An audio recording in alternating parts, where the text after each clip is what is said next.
उमाकृतं दोगविनाथकारिकं नमामि विघ्नेश्वरपादपङ्कजं तत्त्वानास्तु द्रविणं जयि चित्रं व्यभिदं धयं सौमं प्रजापति हरित्यसत्यमिन्यं निपालगुं शुक्लस्ते स्वस्ति नो धार्ये नाभ्यासिदन्तरिक्षकुं श्री विष्णोर्धौष्यमवतुदगहि पद्म्यां भौमिदिश महाराज, किस तरह से सर्दी की शीतलहर शुरू हो गई है, भगवानों को किस तरह से गर्म वस्तुओं का और गर्म क्या क्या होता है?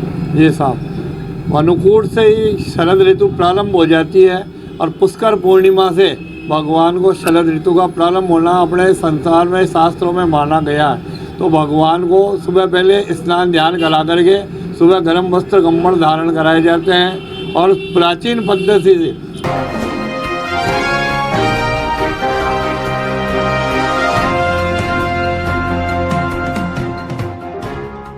में शास्त्रों में माना गया है।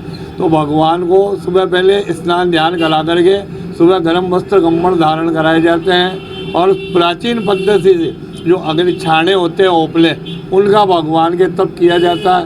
उनके तप किए जाने के बाद भगवान को गोंद के लड्डू और काजू बादाम के लड्डू और सौंठ के लड्डू अलग अलग दिन अलग अलग भोग लगाया जाता है। रात्रि के समय गर्म दूध का भोग लगा हुआ, सुबह खीजड़ा, बुधवार को दाल बाटी चूरमा बना करके भोग लगाया जाता है और उस भोग को प्रसाद वितरण किया जाता है भगवान के। जिस प्रकार अपन मनुष्य हैं, अपने को सर्दी लगती है तो अपने ये देवता है जो सारे सृष्टि का संचालन कर रहे हैं। आज अपने को देखो, बरसात के समय वर्षा देते हैं, वर्षा से खेती उत्पन्न होती है, खेती उत्पन्न होने से अपने को धान मिलता है। आज किसी की ताकत नहीं जो भगवान और जल बना लेवे या अन्न उत्पादन कर लेवे, ये सब प्रभु सृष्टि का संचालन करने वाले ही करते हैं। तो इनका ध्यान रखना अत्यंत आवश्यक है।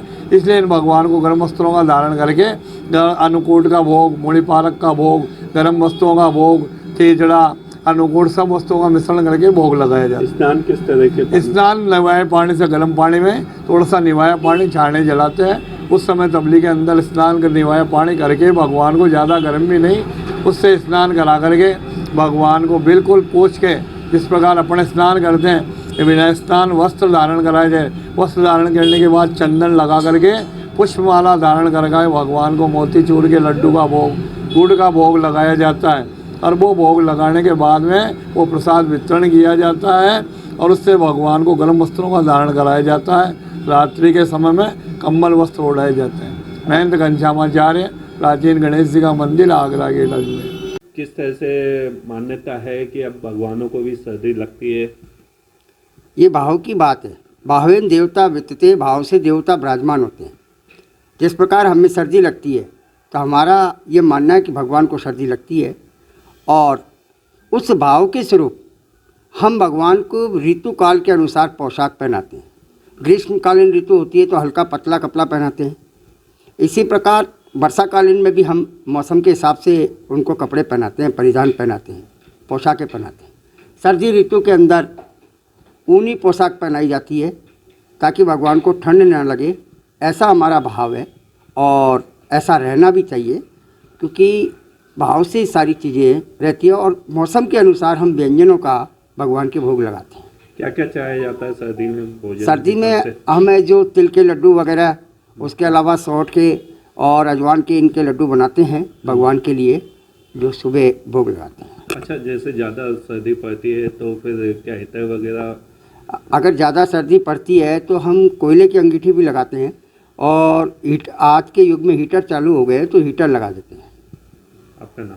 पंडित सुदामा शर्मा।